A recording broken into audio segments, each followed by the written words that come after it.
Hey everyone, and welcome back to another deep dive. Absolutely. Today we are going to be taking a look at intermittent fasting. Yeah. And specifically how it impacts blood sugar. Right. This is definitely something that I've seen a ton of buzz about online. Yeah, it's everywhere. And something that I think a lot of our listeners have probably heard of or even experimented with. Absolutely. So for you guys, what would you say is sort of the key idea behind intermittent fasting?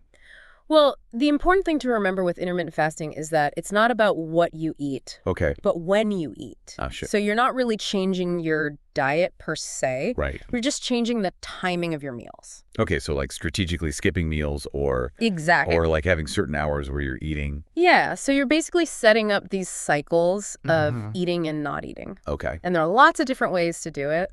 I was just going to ask that.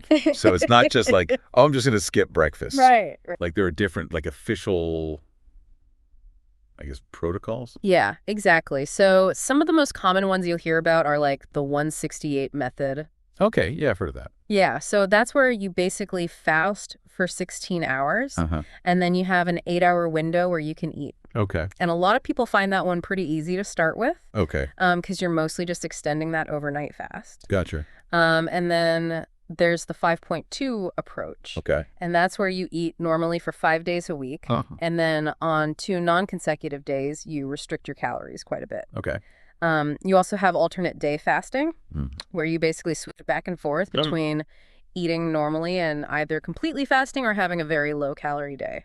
Oh, wow. And then there's eat, stop, eat, which is where you do a full 24-hour fast once or twice a week. Gotcha. So it's not like little snacks throughout the day. No. It's like a full go fast. Okay, so before we get too deep into how it impacts blood sugar, right? Maybe just really quick for you guys, as a refresher, how does your body normally regulate blood sugar? Sure. So when you eat carbohydrates, your body breaks those down into glucose, and glucose enters your bloodstream. Okay. And that rise in blood sugar signals your pancreas to release insulin. Right. And insulin is really important because it acts like a key that allows glucose to enter your cells. Okay. Where it can be used for energy or stored for later use. Makes sense. Now, between meals, when your blood sugar starts to drop, your liver kind of steps in to keep things stable. Okay. And it does that by releasing stored glucose. So it's like your backup tank. Yeah, it's like your reserve tank of glucose. Okay. And if you're a healthy individual, your fasting blood sugar level should be somewhere between 70 and 99 milligrams per deciliter. Okay. And then after a meal, it'll typically stay below 140. Okay. And that's sort of the normal healthy range. Right, so that's like your body in its regular day-to-day state. Right. So what happens when we throw intermittent fasting into the mix for you guys? Okay, well, one of the most significant impacts of intermittent fasting on blood sugar is that it can improve insulin sensitivity. Oh. And insulin sensitivity is basically how well your cells respond to insulin. Gotcha. So think of it this way. If your cells are like doors, and insulin is the key. Okay. Insulin resistance is like those doors getting a little rusty. Okay. So the key doesn't work as well. So the glucose can't get in as easily. Exactly. The glucose has trouble getting in. Gotcha. But intermittent fasting can help to kind of oil those locks. Okay. And make those doors open more smoothly again. Interesting. And the reason for that is when you're constantly eating throughout the day, your cells are constantly being exposed to insulin. Yeah, that makes sense. But when you fast, you're giving your cells a break from that insulin signaling, and that can actually help them become more sensitive to insulin over time. So they can reset a little. Exactly. They get a chance to reset and become more responsive. Okay, now, I know a lot of people, when they think of benefits of fasting, they immediately jump to weight loss. Yeah. But I'm remembering a study that showed that it wasn't just about losing weight. Right. That was helping insulin sensitivity. Absolutely. There was a really interesting study in 2018 that was published in Cell Metabolism. Okay. And they looked at men with pre-diabetes, and they had them restrict their eating to a 6-hour window every day. And what was really interesting is that they had them finish dinner before 3 p.m. Wow. Okay. So pretty early. Yeah, that's a pretty small eating window. It is a very small eating window. Okay. And what they found was that these men show a significant improvement in insulin sensitivity. What? And they even had reductions in their blood pressure. Wow. And all of this happened without any significant weight loss. Okay, so that's huge. It is huge. Because it's showing that you don't have to lose weight Right. to get those benefits. Exactly. Okay. And what's even more interesting is that it seems like the timing of the fast might be a really crucial factor. So like when you eat, Exactly. as opposed to just how long you don't eat. Right. Okay. So having that early dinner in that study seems to have really made a difference. Wow. All right. So beyond insulin sensitivity for you guys, what are some of the other ways that fasting impacts blood sugar? Well, another really fascinating process that happens during fasting is called autophagy. Okay. I've heard of that. Yeah. That's where your cells clean up. Yeah, it's basically like your cells doing spring cleaning. They're Okay. getting rid of all the damaged parts and kind of renewing themselves. Gotcha. And this process can actually make your metabolism work more efficiently. Okay. And when you combine that with the fact that fasting can also help reduce inflammation, which we know is linked to insulin resistance, Right. it creates this really positive environment for blood sugar control. Okay. So it's like a cascade of good things happening. Exactly. It's like a whole chain reaction of beneficial effects. Now, we can't talk about fasting without addressing the elephant in the room, which is weight loss. Right. Now, obviously, for you guys, losing weight can have a positive impact on blood sugar. Absolutely. So how does fasting help with weight loss? Well, one of the main ways is that when you're limiting your eating window, you tend to just naturally consume fewer calories overall. Okay, yeah, that makes sense. You're just not eating as much because you have less time to eat. Right, you're not snacking all day. Exactly. Right. And we also know that carrying excess body fat, especially the kind that accumulates around your organs, Okay. that's called visceral fat. That type of fat is a major driver of insulin resistance. Okay. So when you lose weight through fasting, you're also helping to reduce that visceral fat, Okay. which in turn improves your insulin sensitivity. So you're kind of tackling the problem from two sides. Exactly. You're addressing both the calorie intake and the underlying issue of insulin resistance. Okay, now you mentioned earlier the importance of timing. Yes. And how that early dinner seemed to be really beneficial. Right. Now, does this relate at all to our natural sleep-wake cycle for you guys? Absolutely it does. Okay, tell me more. Our bodies operate on this 24-hour internal clock called the circadian rhythm. And this rhythm influences a lot of our biological processes, including our metabolism.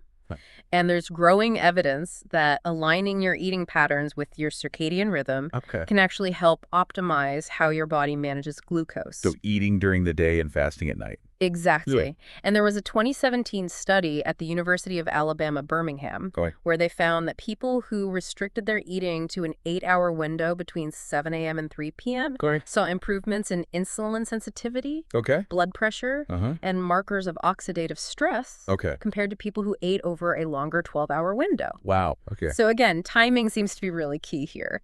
Okay, so for all the listeners out there who are dealing with blood sugar issues, who would you say might benefit the most from trying out intermittent fasting?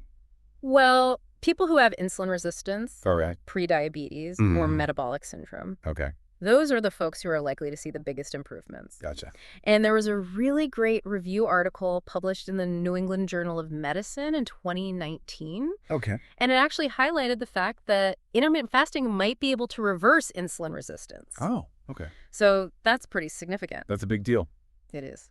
Okay, now, what about for those of you who have already been diagnosed with type 2 diabetes? Well, for folks with type 2 diabetes, there's a growing body of evidence that suggests that intermittent fasting could be a really helpful tool for managing their condition. Wow. And there was a really remarkable case series published in the BMJ case reports in 2018. Okay. And they described 3 patients with type 2 diabetes who were actually able to reverse their diabetes completely. Wow, okay. And come off their insulin medication. Right. Through a combination of intermittent fasting and nutritional guidance. Okay, so that's obviously a really incredible outcome. It is. But it's also super important for you guys to remember that they did this under close medical supervision. Absolutely. So it's not something to just jump into on your own. Right. You definitely want to talk to your doctor before making any major changes like that. Okay, what about those of you who struggle with high blood sugar in the mornings? Yeah, so some people experience what we call the dawn phenomenon, where their blood sugar is high first thing in the morning. And for those folks, early time-restricted feeding, where you finish your dinner earlier in the evening, that approach might be particularly beneficial. Okay, so we've talked a lot about the potential benefits. Right. But are there any risks or downsides for you guys that we need to be aware of when it comes to intermittent fasting and blood sugar. Yes, it's important to remember that intermittent fasting isn't for everyone, and there are some potential risks to be aware of. Okay. One of the big ones is hypoglycemia. Okay. And that's low blood sugar. Right, low blood sugar. Okay. And this is especially a concern for people who are taking insulin or other medications that lower blood sugar, because fasting can actually amplify the effects of those medications. Okay. And that can lead to dangerous drops in blood sugar. Okay. So it's really crucial that if you're on any of those medications, you talk to your doctor about potentially adjusting your dosage. Before you start fasting. Absolutely. Before you even consider starting intermittent fasting. Okay. You need to have that conversation with your doctor. Okay. What about type 1 diabetes? So for people with type 1 diabetes, it's a little bit more complicated because their bodies don't produce insulin. Right. Fasting can cause some pretty unpredictable fluctuations in blood sugar. Okay. So it's definitely something that needs to be approached with extreme caution. And really close medical supervision. So probably not recommended to try on your own. Definitely not. Okay. Are there any other groups of people who should be careful with intermittent fasting? Yes. So pregnant or breastfeeding women, they have the different nutritional needs. So intermittent fasting is generally not recommended for them. Gotcha. People with a history of eating disorders should also be very careful. Right. Because it could potentially trigger unhealthy behaviors. Right. It's not worth it. Exactly. Okay. And then people who are underweight, those with advanced liver or kidney disease, and older adults, especially frail older adults, those are all groups who should talk to their doctor. But for trying it? Yeah, definitely before even thinking about trying intermittent fasting. So for those of you who are thinking about giving intermittent fasting a try, right, what are some things you can do during those fasting periods to make sure your blood sugar stays balanced? Well, first and foremost, stay hydrated. Yeah, that's always good advice. It is drinking plenty of water, herbal teas, calorie-free electrolyte drinks. Okay. Those are all great ways to support your body during a fast. Okay, so just keep things running smoothly. Exactly. Okay, now what about when you break your fast? Ah, yes, that's important too. Does it matter what you eat? It definitely does. Okay, tell me more. When you're breaking your fast, it's a good idea to choose foods that are a mix of protein, healthy fats, and complex carbohydrates. Okay, why is that? Well, those types of foods, yeah, they tend to cause a slower, more gradual rise in blood sugar compared to simple carbs or really large meals. So it won't spike your blood sugar. Exactly. You want to avoid those big spikes and crashes. Okay, now we've seen some people mention nutritional supplements to help support blood sugar during fasting. Yeah. What are your thoughts on that? Well, some people find that certain supplements can be really helpful for supporting their blood sugar, both when they're eating and when they're fasting. Okay. And one supplement that I've seen mentioned is GlucoTrust. Okay. And it contains things like biotin, chromium, and juniper berries, which are all thought to help regulate blood sugar. So how would something like that work for you guys? Well, the idea is that these supplements help to support your body's natural blood sugar regulation mechanisms, even when you're not eating. Okay. So they might help improve insulin function, balance cortisol levels. Cortisol is the stress hormone. Right, the stress hormone, and even improve sleep quality. Okay. All of which can have a positive impact on blood sugar. Makes sense. And some of these supplements also contain antioxidants, which can help reduce inflammation. Okay. And that, as we've talked about, can improve insulin sensitivity. Right. So it's like a multi-pronged approach. Exactly. Okay. So let's say someone is listening to this. Right. And they're thinking, okay, intermittent fasting sounds interesting. I want to try it. What would be your advice for how to get started safely? Well, first thing I would say is talk to your doctor. Okay. Especially if you have any health conditions or you're taking any medications. Great advice. Absolutely. Okay. And once you get the green light from your doctor, I would say start slow. Don't jump into a 24-hour fast. No, definitely not. Okay. Maybe start with like a 12-hour overnight fast and gradually increase the length of your fasting window as your body gets used to it. Makes sense. And if you have diabetes or prediabetes, it's really important to monitor your blood sugar regularly and keep a log of your readings. Okay, that makes sense. And of course, stay hydrated throughout your fast. Yeah, sure. And when you are eating, focus on those nutrient-dense foods. Right, lots of fruits, vegetables, whole grains, healthy fats. All that good stuff. Okay. And then what about supplements? Well, you can talk to your doctor about whether a supplement like GlucoTrust might be helpful. Okay. Especially as you're adapting to the new eating pattern. Okay. And most importantly, just pay attention to how you're feeling. Right, your body's giving you signals. It is. It's giving you signals. So Yeah. pay attention to your energy levels, your hunger cues, your mental clarity. All those things can give you clues about how intermittent fasting is affecting you. All right, so we've talked a lot about specific studies. Right? But when you take a step back and look at the whole research landscape for you guys, what do we know pretty confidently about intermittent fasting and blood sugar? Well, the research is definitely still evolving, Okay. but the current evidence is pretty encouraging. Okay. It suggests that intermittent fasting can have some really significant metabolic benefits, Okay. particularly for people with insulin resistance. It seems to improve insulin sensitivity. Okay. It can help with weight management. Right. And it may even promote cellular repair processes. Right. And there was a meta-analysis published in 2020. In diabetes research and clinical practice. Okay. And they looked at the results of multiple studies. And they found that intermittent fasting led to pretty significant reductions in fasting glucose levels, Okay.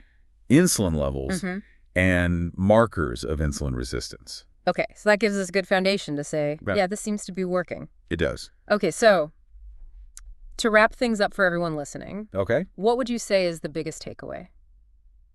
Well, I would say the biggest takeaway is that intermittent fasting is showing a lot of promise Okay. as a way to manage blood sugar, especially for people with insulin resistance or prediabetes. Okay. And it seems to work through several different mechanisms. Okay, but like we've been saying, it's not a magic bullet. No, definitely not. It's not going to work for everyone. Right. It's not a one-size-fits-all approach. Okay. And your individual circumstances, your health history, your medications, your lifestyle. Yeah. Those are all going to play a role in whether intermittent fasting is right for you. Okay. And if it is, how you should approach it. Exactly. All right. So any final thoughts for the listeners?